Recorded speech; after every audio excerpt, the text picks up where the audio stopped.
Hey there everyone, Coach Mark here, and today I'm going to be talking about a rather unique training split that I had to whip up for one of my new athletes based off of both her equipment access, her schedule, and her goals, which I guess both would not be the appropriate word here, but with that being said, let's get into it.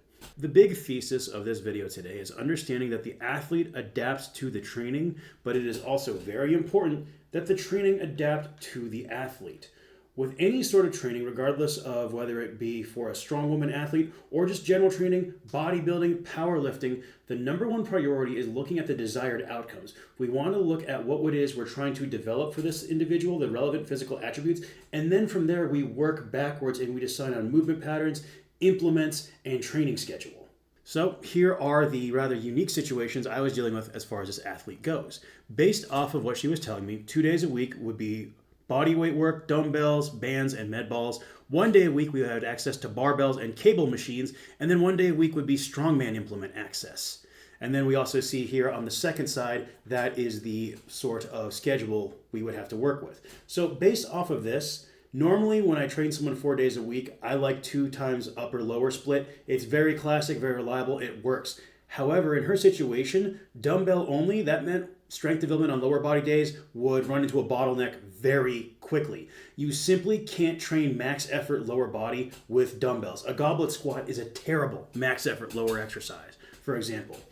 We additionally need to really focus on developing her skill for the Strongman implements, so we couldn't sacrifice her 1 Strongman day a week to just max effort work. Additionally, looking over her technique on some of the videos that she had sent me when we first onboarded, there was a lot of low-hanging fruit there. Little things we could do to exploit and help her get a lot of progress very quickly. Thus, we wanted more frequency when we were able. And then with the split too, I'll talk a bit more about this later in the video, but recognizing that a 3 times full body was the way to go, I decided to have her 4th day be upper body specific. So this is what that split wound up looking like. Day 1, full body, bands and dumbbells. Day 2, full body, barbell strength work. Day 3, full body, strongman developmental work. And then day 4, upper back. And the reason why we put the upper back on its own day here is this allowed me to declutter all of her training days. So rather than having 2 or 3 upper back movements every training day, I could have maybe 1 or 2 on the other 3 days and then backload the rest on that 4th day of the training week. The upper back can handle a lot of volume in general. And if you've been on this channel for any amount of time, I'm always saying you need to have a stronger, thicker upper back. It is a stabilizer for deadlifts, for pressing. It keeps you from folding on moving events. If you don't have a strong upper back, you are absolutely hamstringing your potential in the sport and really leaving a lot of gains on the table. And I do think it's worth mentioning this is doubly so for weight class athletes and especially for women. Just because there's less overall mass, the upper back acts as a force multiplier and stabilizer in this context because you simply can't bully around the implements due to the fact you weigh less versus them in terms of your body weight versus the implement. So this is what day 1 looks like overall. So you'll see here we have dumbbell hang cleans, the push press, dumbbell gorilla rows, dumbbell walking lunges, dumbbell RDLs, and banded hamstring curls. Simply put, we wanted movements that would allow us to train similar patterns to what we'd be doing with the implements or strengthening relevant muscle groups. Obviously, the big challenge on this day was making it a complete training day without access to a barbell or a rack. So we opted for movements that were close enough. In general, we've got a hinge, we've got a press, we've got a pull, we've got some single leg work. So what we're doing here is we're building all the relevant foundational movement patterns and exercises that have as much carryover as possible relative to what we're working with.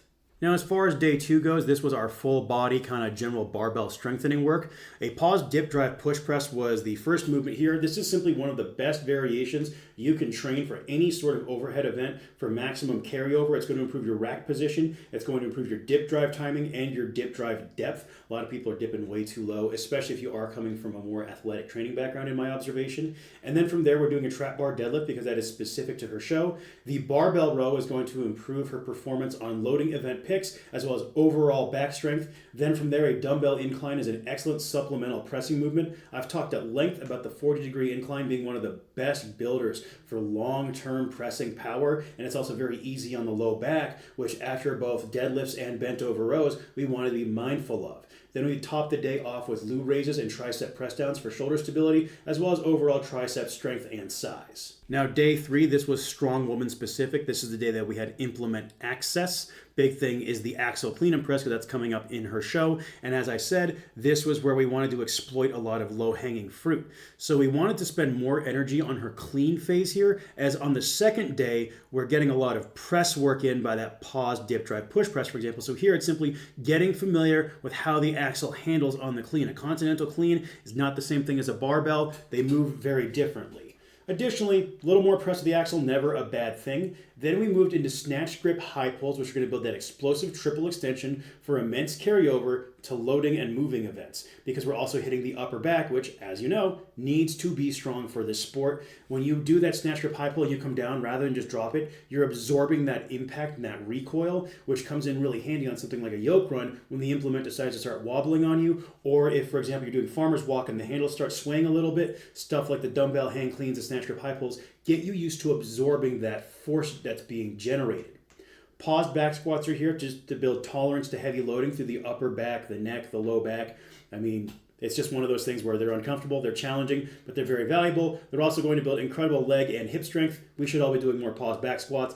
And then last but not least, a little bit of side plank for core strength, just that rotational stability. Again, good for moving events, good for loading events. We just want to be strong in all 3 dimensions. And then last but not least was our upper back day. So this was just about building that, shield, if you will. So 1 arm rows, and I like doing these with a split stance, because for what she's doing them on a cable. Using that ipsilateral stance is going to add a little bit of rotation. Feels kind of nice on the back, and we're just reducing axial fatigue that way, right? We're not doing a ton of spinal loading on this day after 3 hard days of full body training. Some face pulls, rear delt flies, chin-ups, and hammer curls. When it comes to the rear delts, I'm a big believer in what John Meadows said. They need a lot of volume and a lot of intention. Sets of 20 to 30 repetitions aren't a bad idea here, and these tack in really nicely. This is a nice low systemic stress day while getting a really good pump. You're going to recover well, so that way we're ready for the next 3 days of full body training, because back training can be a bit complicated to fit into a full body split. So that was the idea behind making day 4 its own thing. So ultimately, when it comes to writing out this training split, the constraints did not make this necessarily more difficult. It made it very clear.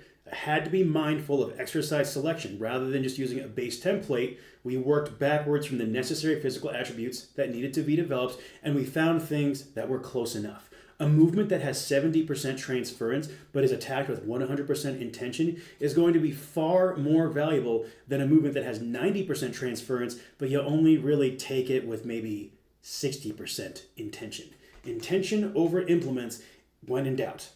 Focus in, lock in, and you're going to get more from your training. And if you're curious about how to go about doing this, well, I do offer one-to-one coaching. It's what I do full-time. Odds are good I'd love to work with you, but I'll see you folks in the next video.